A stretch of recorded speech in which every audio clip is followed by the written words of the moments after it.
o que fica como dica de hoje, né? Que às vezes eu saturo e escrevo muita coisa, mas realmente é uma complexidade de coisas.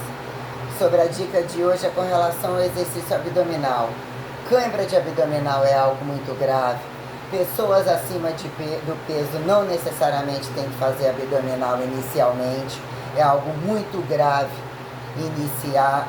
Tem que ter noção do que é uma lombar, o que é uma cervical, o que é uma hérnia de abdômen, o que são situações cirúrgicas. E olha que a musculação já impõe resultado rápido e exercício sobre prensas de placas, que planifica a coluna para ajudar, às vezes não necessariamente.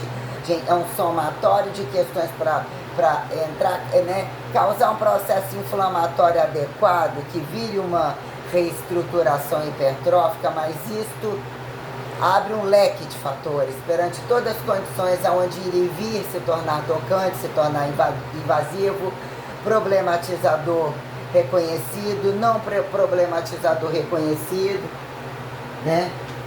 E não necessariamente que é o silencioso, que são todas as situações de você se projetar informando, ou mesmo manuseando, sem quem vê do lado, como que são essas coisas, o movimento abrupto, o movimento lento. Então, iniciar prioritariamente com limite de abdominal, pouco abdominal, um exercício abdominal em 3 séries, às vezes se começa com uma série só, nem no primeiro mês, 2, tem que saber entender de exercícios circuitados e com estações grandes. E isso é muito relativo. Dentro de uma academia tem que entender um espaço fechado, todo mundo em trânsito, tem um monte de palhaçada que não condiz, estraga a parede, empata a foda geral, não favorece ajustar a carga do outro e a sua carga, tem um limite de séries, mesmo que você tenha um treinamento específico, que tem que ter bom senso quando a sala tem uso rotativo. É questão de educação, é questão de inteligência, é questão de lógica. Não faz sentido 1000 abdominais no aparelho, o aparelho já está ali para compensar outras coisas que não impliquem 1000 abdominais. Ninguém quer estômago alto, ou não necessariamente, ou colocando quando o supra não é o prioritário, levantar a cabeça. Tem aparelhos que não valem nada, a coisa começa pelo chão, exercício livre, no plano, pernas flexionadas, mão do lado da cabeça sem puxar a cabeça, ou mãos no peito, sem pressionar pescoço colado, e ainda não é o exercício prioritário, é o infra-umbilical, a quem saiba fazer na vertical, limitado completo, a quem sabe fazer na horizontal, geralmente é horizontalizado, mas depende da lombar, depende da onde, geralmente no chão, apoiado atrás. Tem gente que não suporta, tem gente que não suporta iniciar e nem ao longo do tempo fazer com pernas estendendo, tem que saber fazer.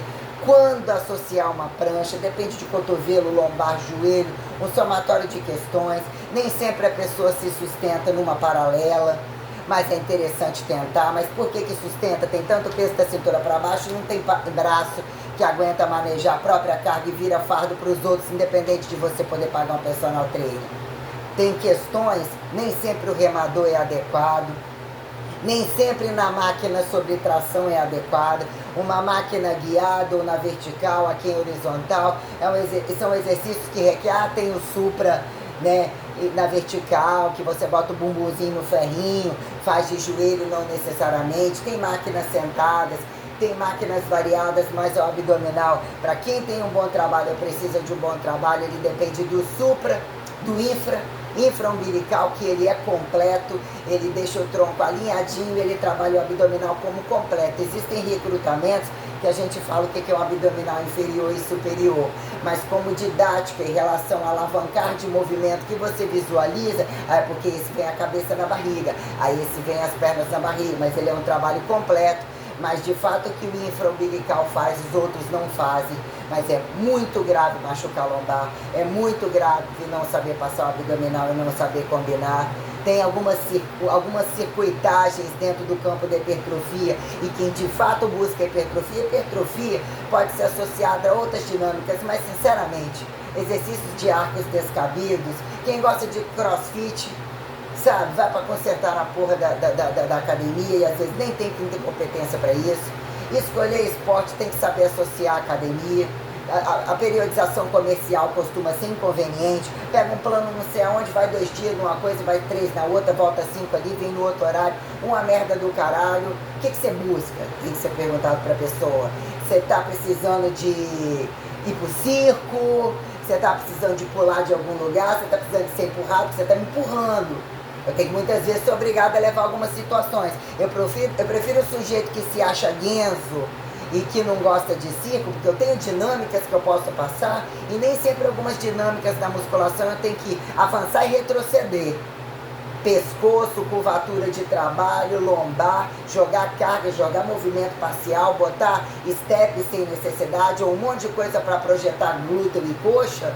Se não souber avaliar tudo, curvado o tempo todo, fudendo a lombar o tempo todo, exercícios de tronco não selecionados, incompatíveis, num tempo você tem que saber projetar em membros inferiores, membros superiores, não é drop em tudo, tem uma merdalhada que é feita, que eles não param para avaliar os sistemas de treinamento, uma bosta do caralho, que é melhor falar assim, intitula o sujeito como genocida, vem alguém quer matar um sujeito desse, você ainda sai de bandido, porque você está vendo o sujeito matando e não pode fazer nada, eles são aceitos no mercado de trabalho. Isso é de uma competência da casa do caralho. Só tem uma vantagem, você vê que quem compra o trabalho deles também não vale nada. Porque quando o sujeito é gritantemente uma merda, raramente a aluna minha fica com eles. Se eu estiver num lugar que é muito ruim, que alguém intitule que é muito ruim, os melhores passam por mim. Então esse negócio de entrar e sair e dizer que tudo é muito ruim ou tudo é muito bom é absurdamente relativo, entendeu?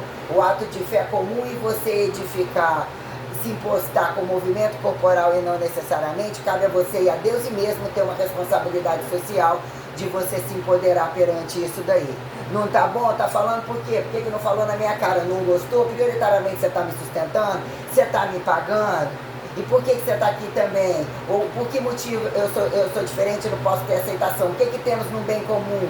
O que se torna sermos, como que usamos o termo, incompatíveis?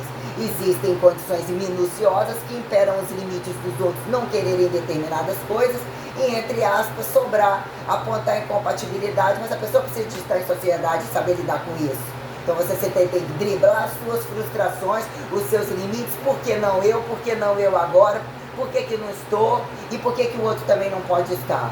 Até que ponto justificar valores que as guerras totais que alavancaram bombas nucleares, elas estão responsabilizadas pelas entranhas corporais.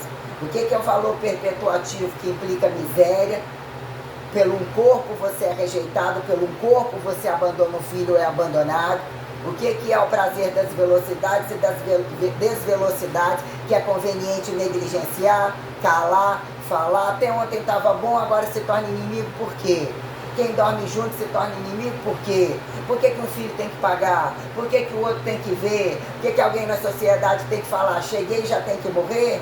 Porque não cabe mais ninguém. Eu coloco todos esses fatores sociais constantemente, por mais que eu esteja aí, vou malhar, bumbum durinho, blá blá blá, eu não esqueço de nenhum, e os meus tratados responsáveis edificaram situações muito além de filosofias e sociologias. Assim, eu questionei valores e regras religiosas, estudando regimes governamentais, comunismo, capitalismo, fascismo, nazismo, instituições.